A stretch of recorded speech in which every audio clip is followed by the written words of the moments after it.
What movie could have been over in 10 minutes if the main character wasn't such a fool?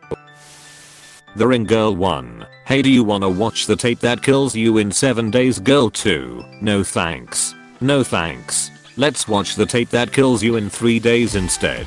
I heard it's much better. Apostrophe. Jurassic Park. If Hammond actually spared no expense. Hammond spared no expense. 15 minutes later he told you how many times we needed locking mechanisms on vehicle doors. How the duck do you have a T-Rex but not locks on the car doors? Because they can't reach the door handles with their tiny arms. It's a real bitch for them to adjust the mirrors too. If only mirrors were closer than their peer. Frozen Anna. Why do you shut me out? Elsa. Enough. Anna. Okay, we are gonna discuss it later in private. Also, Elsa, you can't marry a man you just met. Anna, you're right. Don't get me started on this movie. Elsa's parents. Maybe if we bring her up in an emotionally secure environment it will assist her in controlling her powers. Honestly, I love how they made fun of all of the horrendous aspects of the first movie and the second one. In particular, the scene where, minor spoiler alert, Olaf brings everyone up to speed, is comedy gold. Ice Palace 4-1. Ice Palace 4-1. Literally not picking Anakin to be Padme bodyguard when the sexual tension between them is thicker than Jabba. Or just nuking the stadium full of battle droids and killing 2 GD and a senator, along with basically the entirety of the separatist leaders. That's true. They're advanced enough to have super planet killing lasers, but what? You haven't discovered nuclear fission. Drop the hammer on them. No Country for Old Men. Never go back to the scene of the crime. Also, if you find a duffel bag full of cash and decide to keep it, check it for tracking devices. Take the cash. Leave the duffel bag. Now Llewellyn and Carla are living comfortably in an isolated Idaho ranch they paid cash for. Edit. I'm aware the tracker was in a wad of cash. In my version, Moss leaves that stack in the truck with the dead guy. Quit ruining my fantasy of the Mosses living happily ever after. Take the cash out and replace it with cannabis. As long as they are good cannabis, nobody will even be that mad. Sure, we are out a few million, but damned if those weren't the best desert duffel bag cannabis I've ever had. Apostrophe. Over the hedge. RJ decided to be a dum-dum and steal all of the bear's food. Like, what did he think would happen even if he didn't accidentally wake him up? The bear would still have woken up a week later and probably would known it was Reddit. Although I suppose, if RJ never stole the food he would still be a con man and the forest animals likely would starve to death that year, so. Dang. I haven't heard someone reference Over the Hedge in years, lol. They should make a crossover movie with Hoodwinked. Could have dueling super speed squirrels hopped up on caffeine. Idea. Hammy is the only one of the Oth characters who can understand Twitchy. What kind of candles are those? Dinamite. Must be Italian. Don't reopen the beach for the holiday weekend in Jaws. Jaws is a perfect allegory for the coronavirus. We need to close the beach / we need to lock down and isolate, but we'll lose too much money, and anyway the shark / coronavirus isn't a big deal. A bunch of dead people later. In Jaws 2, Murray Hamilton is still the mayor.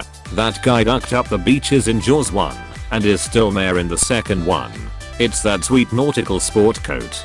To be fair, if I had that coat, I'd probably be mayor of some town as well. Any horror movie where your friends are dying one by one. After the third one, you say duck it and leave. Third, after one death I'm out of there and not coming back without the cops.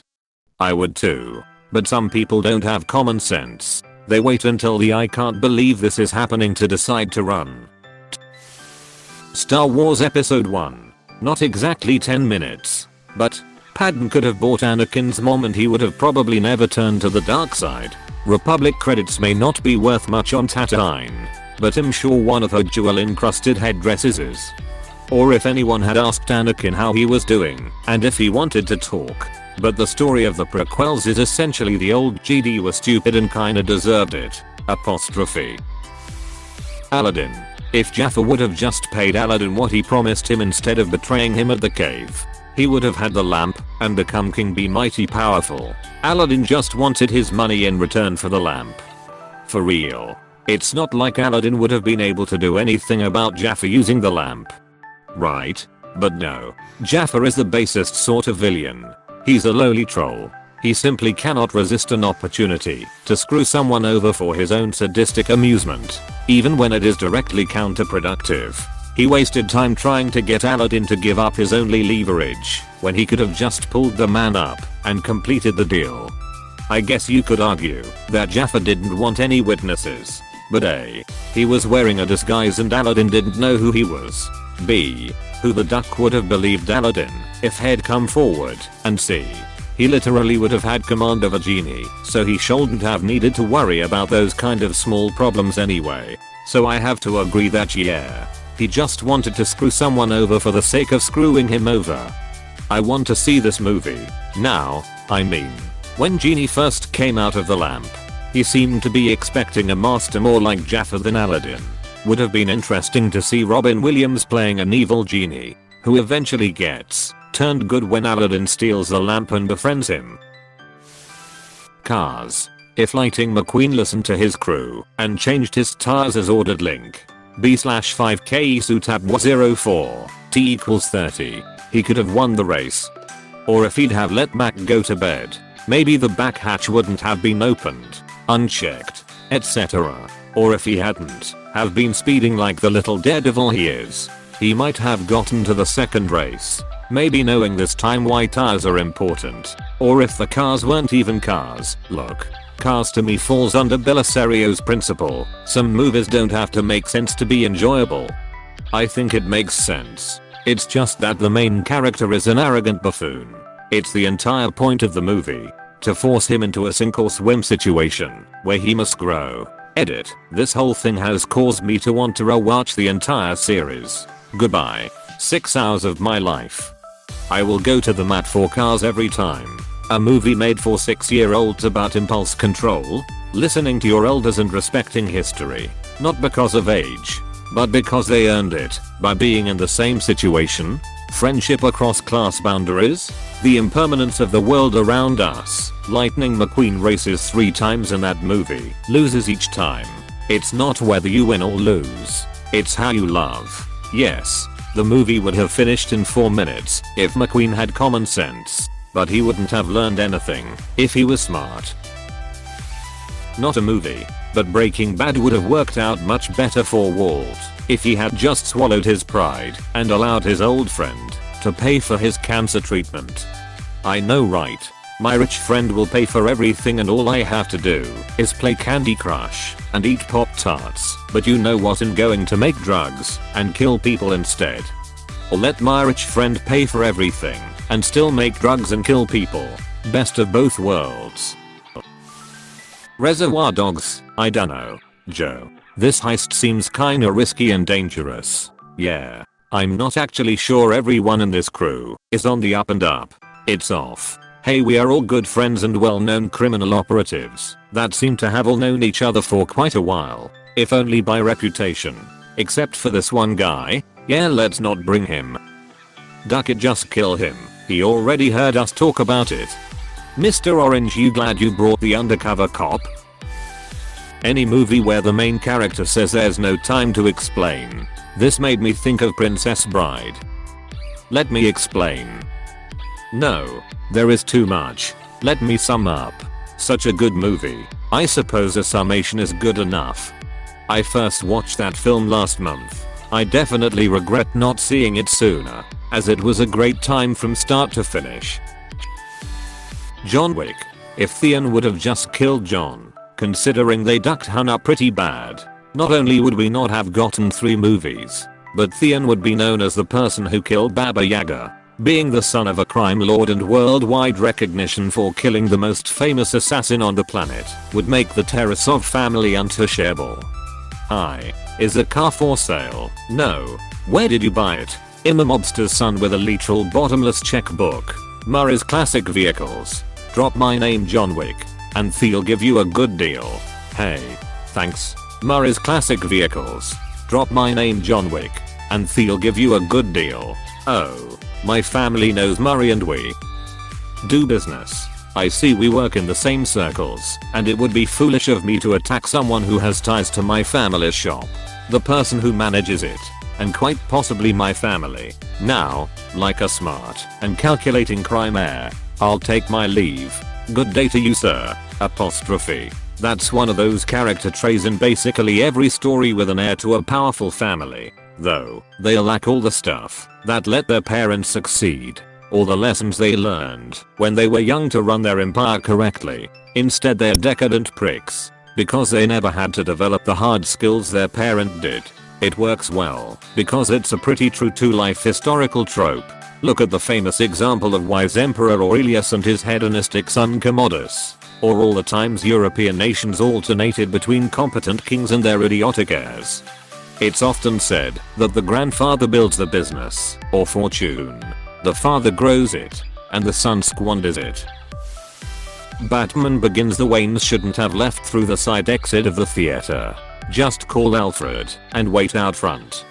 Just hire a driver to pick you up at the entrance like every other elite rich person.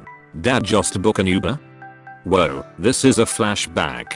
Shut up and follow me and mama. Apostrophe. Since they don't let characters age out in real time, they have to keep updating Batman's origin to keep him in the correct age range. So eventually Batman will be a 90s kid, and in a couple decades, Batman will be a Zoomer.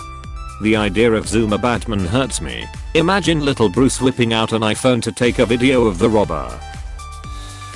Star Wars, after discovering that Anakin could be very powerful with the Force, but had a lot of fear and attachment issues over his mother, the Council sends Obi-Wan back to Tatooine to buy his mother out of slavery and relocate her to Coruscant in a safe neighborhood. Anakin now knows that even without him in the picture his mother will live a safe and happy life and can detach from her much more easily than leaving her alone on a savage world. And even if he isn't able to fully detach from her, he never has the impetus to slaughter the Sand People and kickstart his descent to the dark side. It's not a sure plan, but certainly one that would produce a version of Anakin who ends up resenting the Jedi just a little less. Maybe even enough to no slaughter younglings in the future. TBF Palpatine would have engineered some other tragedy for her. Agreed. The whole thing was orchestrated by Palpatine. If Mr. and Mrs. Bueller were anything like my parents, the movie would have been called Ferris Bueller's Day at School. If they were anything like my parents, they would have called my bluff, taken me to the doctor's office, and found out, to my own surprise as well, that I had bronchitis. If they were anything like my parents, I wouldn't have had any possessions he had that were worth over like $30, especially a high-end computer system. But his sister got a cartender-nosed job and wasn't famous anymore. Pretty much anything on the Hallmark Channel. Wait, let me explain. Apostrophe. I'm dying of a women's disease. That's Lifetime. Hallmark is 25-year-olds finding love. Lifetime is 40-year-olds being miserable. Or every horrid abuse story ever. Lifetime's the perfect blank. Spoiler alert for about 200 movies. Whatever fills in that blank turns out to be not perfect at all. School of Rock. Mrs. Mullins, can I see your ID, Mr. Sheebley? D. Sorry, I don't have it, Mrs. Mullins. Sorry, you won't be able to teach the kids unless you have proof you're a teacher / who you are. Credits. Hey man. She's under a lot of stress. You have no idea how angry these parents get. She wasn't always like this, you know. There was a time when she was fun. She was funny, but you can't be funny and be the principal of a prep school. These parents will come down on her like a nuclear bomb. Now she has become a bitch. 50 Shades of Grey. Anna, you're an abusive stalker with serious emotional trauma. Seek help. Apostrophe. You're using BDSM as a mask for your trauma and abusive tendencies. That is bad BDSM.